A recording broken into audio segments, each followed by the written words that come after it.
Hi, in this video I will be showing you the progress I have made in the fourth week of Google Summer of Code. This week I have worked in automation of the process of training and deployment and also integrate Google Storage API to Drupal. Let's see Google Storage API. Before that let's check out our bucket.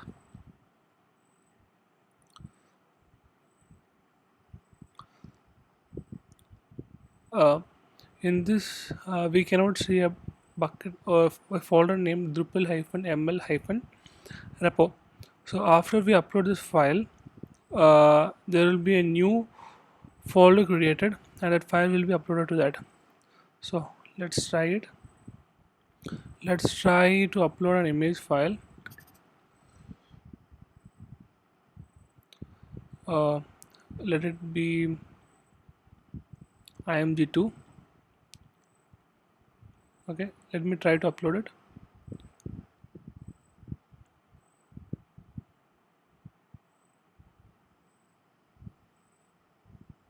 It's getting uploaded. Yeah, it's successfully uploaded. Now let's refresh our bucket.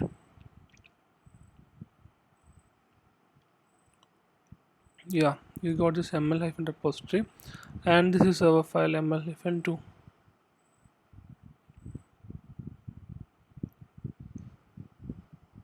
Okay, so now let's see the automation process.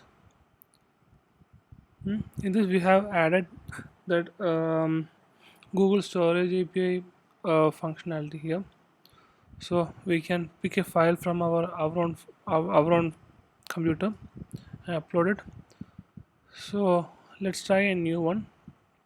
This has a drawback that it can only perform one task at a time. So in the coming months or coming weeks, I will be extending this for multiple tasks.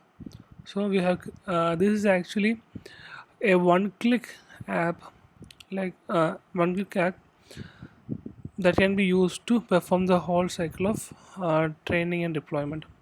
So let's see this. Let me select a Python package.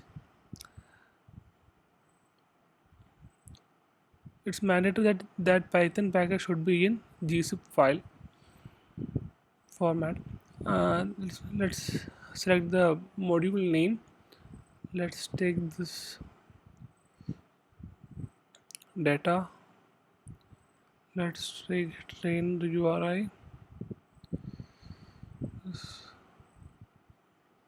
and that's it. If you just click this run button, a new task will be run. So if you want, you can set the advanced settings. So this will be these are the default settings that are already set. So this is attach a timestamp. Okay, now let's run and see. So our task is running. Let's wait for that files to be uploaded.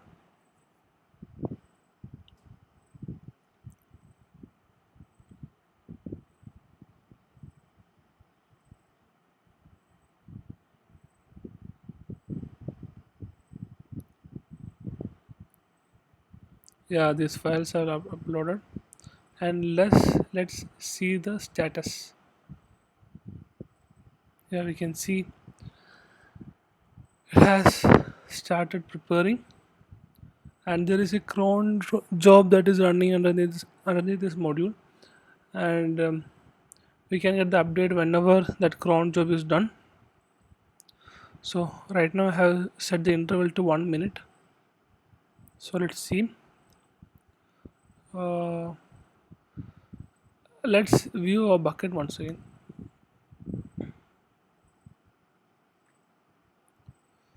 Yeah, we have a data.csv file, test csv file, and trainer.tar.gz file, and also this image file we just uploaded, and there is a new out folder that is created. If you check this, These are the binaries or related files of this our trained TensorFlow model. So let's cross verify this with our job name. So if we just go to create, and if we select this job name, yeah, it's 74041. That's same as 74041. And let's again check our status.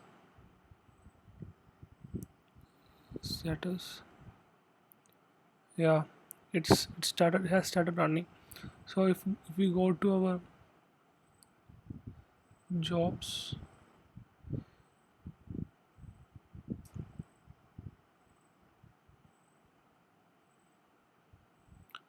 a job is running and it has elapsed one around 2 minutes. So even if you refresh this page, it's getting refreshed. So this is a forced cron button. So if you press this, it will run cron on its own. You can see one more update has come. If you again press, one more update will come. So there is another cron that is run underneath this that will update this status every 1 minute. So this refresh button is same as just refreshing this page. Um, so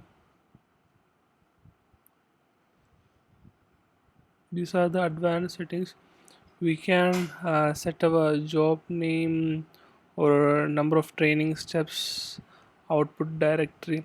Output directory is actually this one. We have our storage.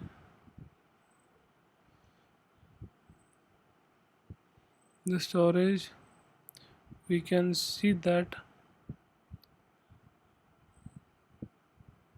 in this is the output directory name, which is same as this one. So we can set our model name. So let's check our status again, how it's running again. So let's just see our cron page. When is it last cron run?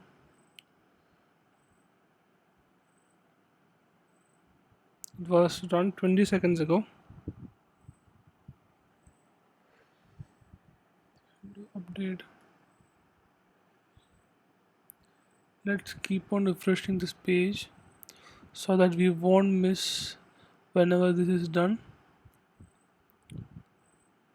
Refresh.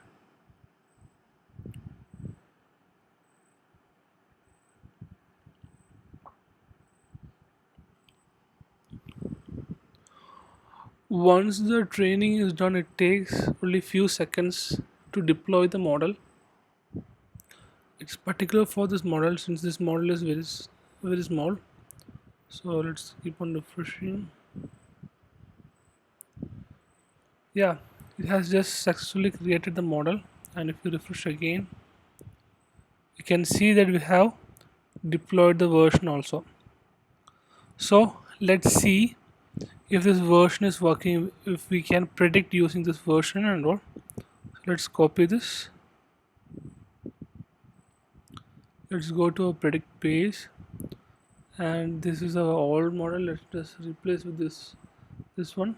For this, the probabilities are 98.3%, and let's change this age to 20, so that we are certain that this is from our new version, new model version. Sorry, there is one mistake. Where is it?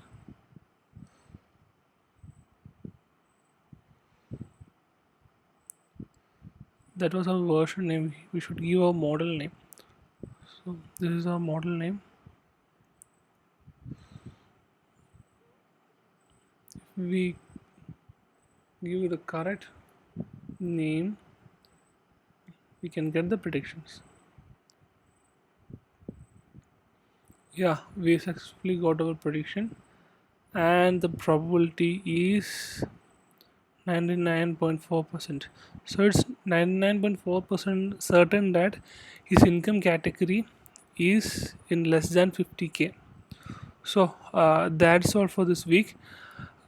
Right now the task left is to get data from Drupal and use that for training and testing. And right now I'm working on that, and I'm having a little bit of trouble with views. And before the first evaluation, I will be setting it up and submitting it for first evaluation. Thank you.